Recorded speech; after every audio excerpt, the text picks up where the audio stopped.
Hello दोस्तों, welcome to my YouTube channel study point first. आपका हमारे चैनल में स्वागत है। दोस्तों, हमने पहली वीडियो में अपनी यूथ कंपटीशन का एक पेपर सॉल्व करा दिया था। अब मैं दूसरा पेपर लेकर आई हूँ। चलिए स्टार्ट करते हैं। इसका पहला क्वेश्चन है, खड़ी बोली हिंदी का प्रथम कवि किसे माना जाता है? अमीर खुसरो को, नानक को, तुलसीदास को, गुरु गोविंद सिंह को। तो खड़ी बोली हिंदी का प्रथम कवि जो है अमीर खुसरो को माना जाता है। नेक्स्ट क्वेश्चन है, इसकी हम व्याख्या देखते हैं। खड़ी बोली हिंदी का प्रथम कवि अमीर खुसरो को माना जाता है। अमीर खुसरो आदिकालीन कवि हैं। इनकी रचनाओं में विशेषतः पहेलियों और मुकरियों में खड़ी बोली हिंदी का प्रयोग हुआ है। अगला क्वेश्चन है, अपभ्रंश शब्द का प्रयोग सर्वप्रथम किसने किया था? तो अपभ्रंश शब्द का सर्वप्रथम प्रयोग पहला है भरत मुनि, दूसरा है पतंजलि, तीसरा है राजशेखर और चौथा है भामह। तो इसका राइट आंसर होगा आंसर नंबर बी, यानी कि पतंजलि। पतंजलि ने सर्वप्रथम अपभ्रंश शब्द का प्रयोग किया था। इसका व्याख्या होगा, अपभ्रंश शब्द का सर्वप्रथम प्रयोग पतंजलि ने किया था और पतंजलि स्वयंभू को अपभ्रंश का वाल्मीकि कहा जाता है और पुष्पदंत को अपभ्रंश का भवभूति कहा जाता है।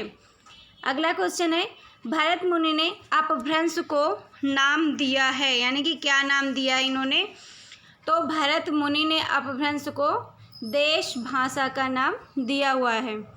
तो भरत मुनि दूसरी और तीसरी शताब्दी में आए थे और इन्होंने अपभ्रंश को देश भाषा कहा है, जबकि विद्यापति ने अपभ्रंश से भिन्न प्रचलित बोलचाल की भाषा को देश भाषा के रूप में परिभाषित किया है।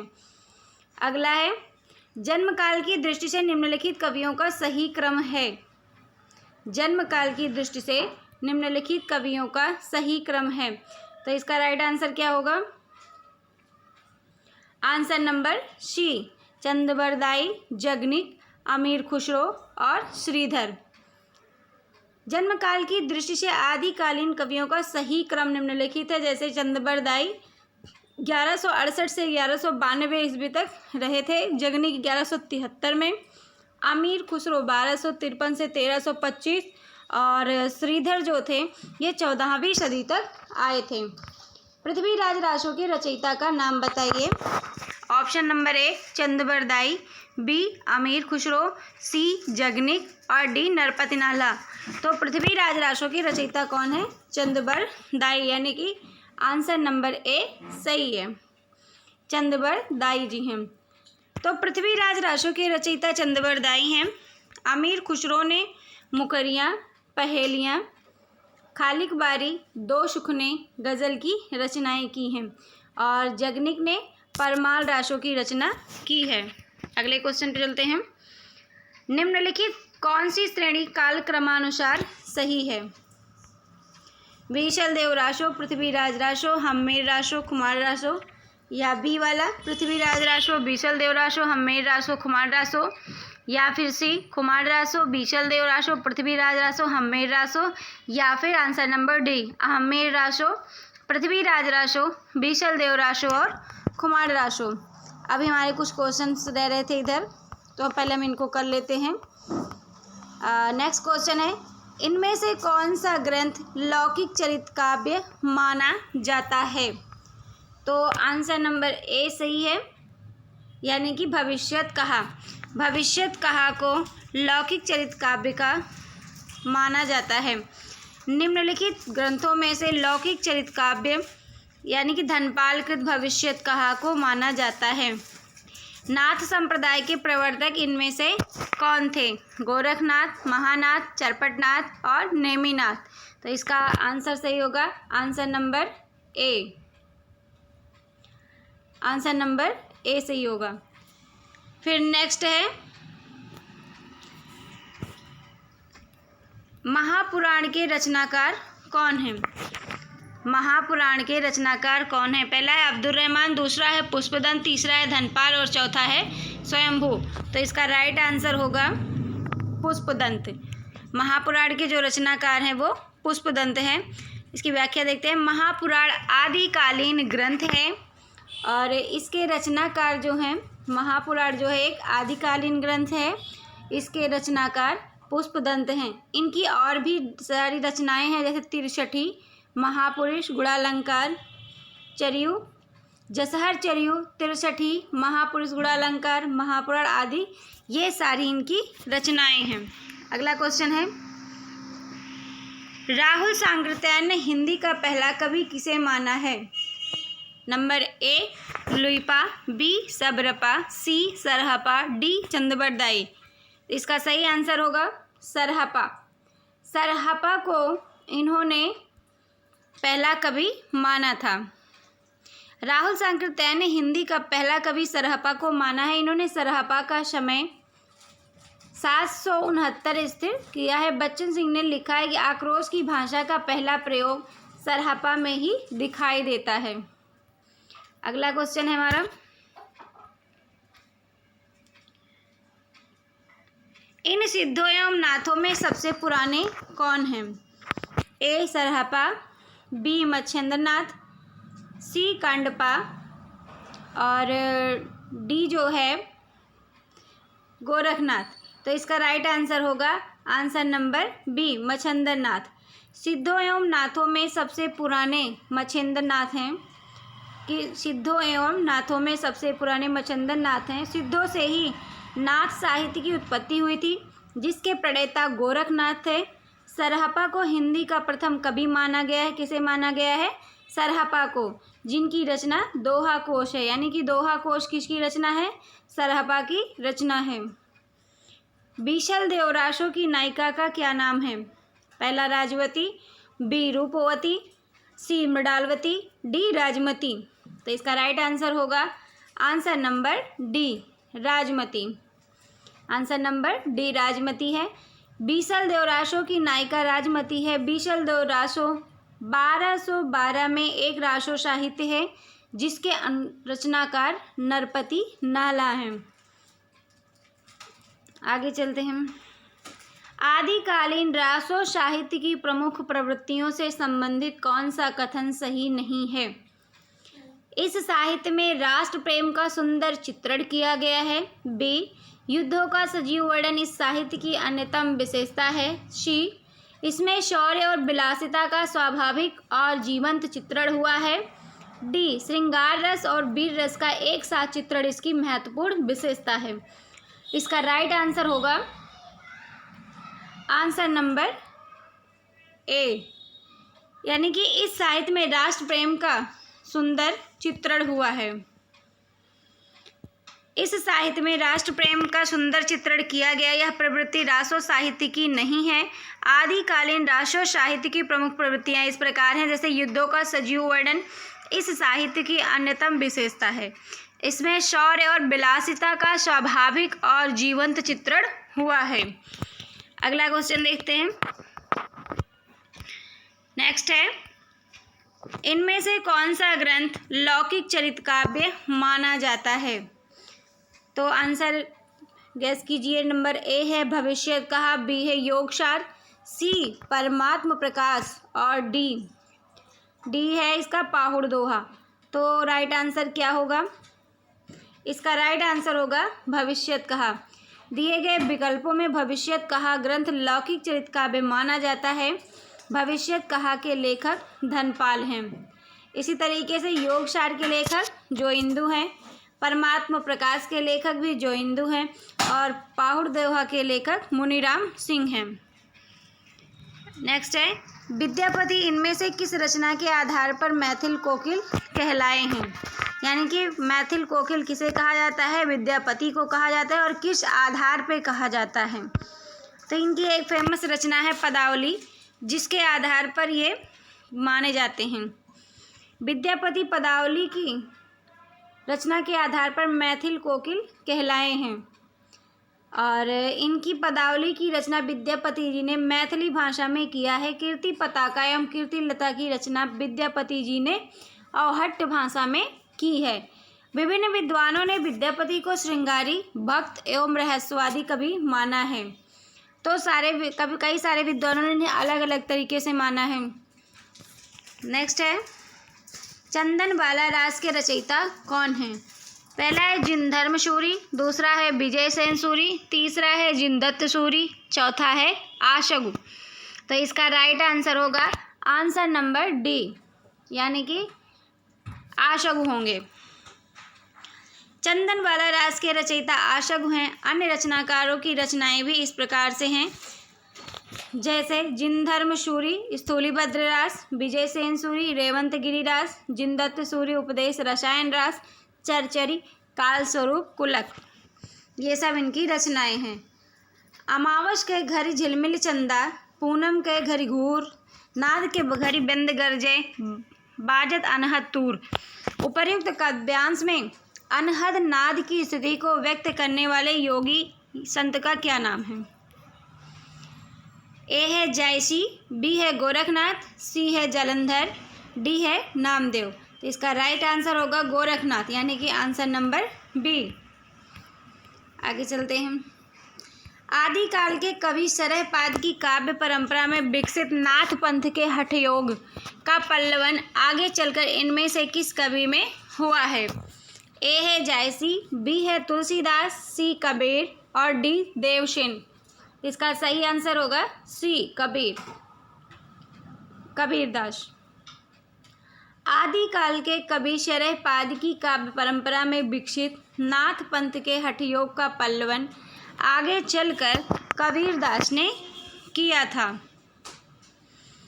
बौद्ध धर्म के सिद्धांतों में देश की बदलती हुई परिस्थितियों में जिन नवीन भावनाओं की सृष्टि की, उन्हीं के परिणाम स्वरूप सिद्ध साहित्य की रूपरेखा तैयार हुई। सिद्ध साहित्य के प्रादुर्भाव विषयक यह कथन इनमें से किसका है?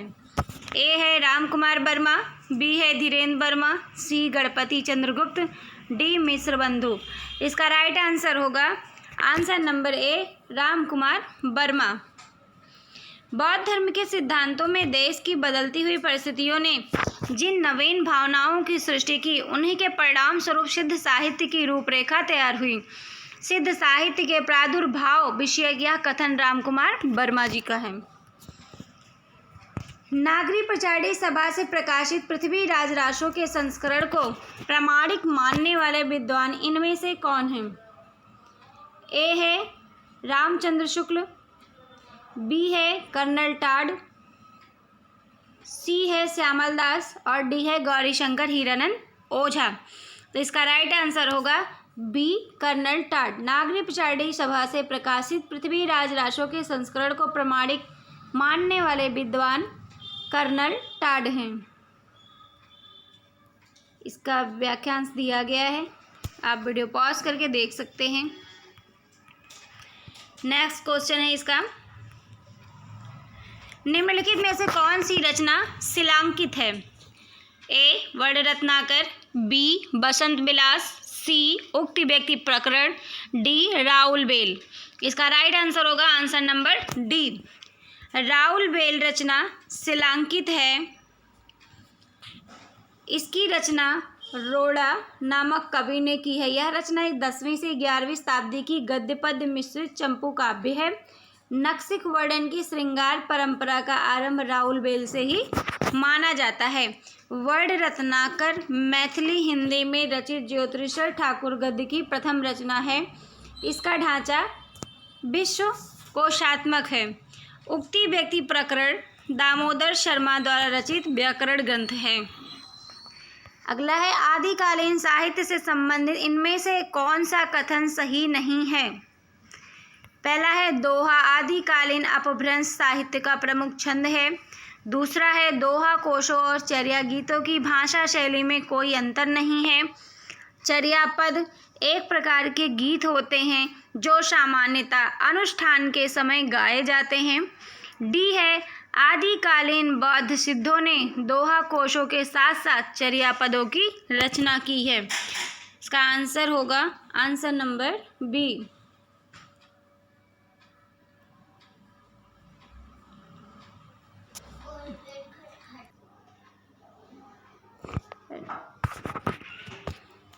रचना और रचनाकार की दृष्टि से कौन सा विकल्प सुमेलित नहीं है? प्रबंध चिंतामणि विनय चंद्र सूरी, पाहुड़ दोहा राम सिंह, नेमिनाथ चरियु हरिभद्र सूरी, भविष्यत कथा धनपाल। तो इसका जो नहीं सुमेलित है वो आंसर नंबर ए है, प्रबंध चिंतामणि विनय चंद्र सूरी। रचना और रचनाकार की दृष्टि से प्रबंध चिंतामणि विनय चंद्र सूरी द्वारा सुमेलित नहीं है। नेक्स्ट क्वेश्चन है, पृथ्वीराज रासो में कितने सर्ग हैं? Number A 45, B 51, C 59, D 69। तो इसका राइट आंसर होगा 69। पृथ्वीराज रासो में 69 समय यानी कि सर्ग हैं। इसके लेखक चंद्रबरदाई हैं। इसमें 68 प्रकार के छंदों का प्रयोग किया गया है। चंद्रबरदाई को छप्पय छंद बहुत ही प्रिय हैं। आचार्य शुक्ल ने चंद्रबरदाई को हिंदी का प्रथम महाकवि और पृथ्वीराज रासो को हिंदी का प्रथम महाकाव्य माना है। नेक्स्ट है, भाषा की कसौटी पर यदि ग्रंथ को कसते हैं तो और भी निराश होना पड़ता है, क्योंकि वह बिल्कुल बेठिकाने हैं। उसमें व्याकरण आदि की कोई व्यवस्था नहीं है। आचार्य शुक्ल का उक्त कथन किस ग्रंथ के संदर्भ में कहा गया है? ए है पृथ्वीराज रासो, बी है बीशल देव रासो, सी हम्मेर रासो और डी खुमान रासो। इसका राइट आंसर होगा ए पृथ्वीराज रासो। निम्नलिखित में से किस रचना में कड़वक शैली का प्रयोग नहीं हुआ है? ए है जम्बू स्वामी चरियु, बी पौम चरियु, सी पाहुड़ दोहा और डी महापुराण। तो पाहुड़ दोहा में कड़वक शैली का प्रयोग नहीं हुआ है। जम्बू स्वामी चरियु, पौम चरियु, महापुराण में कड़वक शैली का प्रयोग किया गया है। सांकेतिक अर्थ रखने के कारण इनकी वाणियों की भाषा को संध्या भाषा कहा गया है। सिद्ध, नाथ, सूफी, कबीर। इसमें जो सिद्ध है, सांकेतिक अर्थ रखने के कारण सिद्ध की वाणियों की भाषा को संध्या भाषा कहा गया है। क्यों? क्योंकि इसमें सांकेतिक अर्थ रखे गए थे और हिंदी साहित्य के प्रथम कवि सरहपा को माना जाता है। इनकी अन्य सरोज, वज्र, राहुल, भद्र आदि नामों से जाना गया है। सिद्धों में सबसे पुराने सरहपाद हैं। आदिकाल के किस कवि की भाषा हिंदी के वर्तमान रूप के सर्वाधिक निकट है? ए चंद्रबरदाई, बी अद्दाहमाण, सी विद्यापति, डी अमीर खुसरो। इसका राइट आंसर होगा अमीर खुसरो। राहुल सांकृत्यायन ने हिंदी का पहला कवि किसे माना है? चंद्रबरदाई, स्वयंभू, पुष्पदंत, शरहपाद। तो शरहपाद को राहुल सांकृत्यायन ने हिंदी का पहला कवि माना है। इन्हें राहुल भद्र भी कहा जाता है। इनके ग्रंथ दोहा कोश हैं। आचार्य रामचंद्र शुक्ल ने चंद्रबरदाई को प्रथम महाकवि माना हुआ है। आध्यात्मिक रंग के चश्मे आजकल बहुत सस्ते हो गए हैं। उन्हें चढ़ाकर जैसे कुछ लोगों ने गीत गोविंद के पदों को आध्यात्मिक संकेत बताया है, वैसे ही जैसे इनके पदों को भी। यह किसके पदों की तुलना आचार्य शुक्ल ने गीत गोविंद से की है? ए विद्यापति, बी सूरदास, सी तुलसीदास, डी कबीरदास। इसका राइट आंसर होगा ए विद्यापति। आध्यात्मिक रंग के चश्मे आजकल बहुत सस्ते हो गए हैं। उन्हें चढ़ाकर जैसे कुछ लोगों ने गीत गोविंद के पदों को आध्यात्मिक संकेत बनाया है। ये कथन जो है आचार्य रामचंद्र शुक्ल का विद्यापति के संबंध में है। देशिल बयाना सब जन मिठा किस भाषा की काव्य पंक्ति है? ए सदुक्कड़ी, बी पुरानी अपभ्रंश, सी प्राकृत, डी देसी भाषा। तो देशिल बयाना सब जन मिठा देसी भाषा अर्थात मैथिली भाषा की पंक्ति है। विद्यापति की प्रमुख रचना पदावली है जो मैथिली भाषा में लिखी गई है। इनकी कीर्तिलता तथा कीर्ति पताका मुख्यतः अवहट्ट भाषा में रचित रचना है। आज के लिए बस इतना ही काफ़ी है। और ऐसे ही वीडियोस पाने के लिए हमारे चैनल को लाइक करें, सब्सक्राइब करें और शेयर करें, ताकि हमारी आने वाली अगली वीडियो आपको मिलती रहे।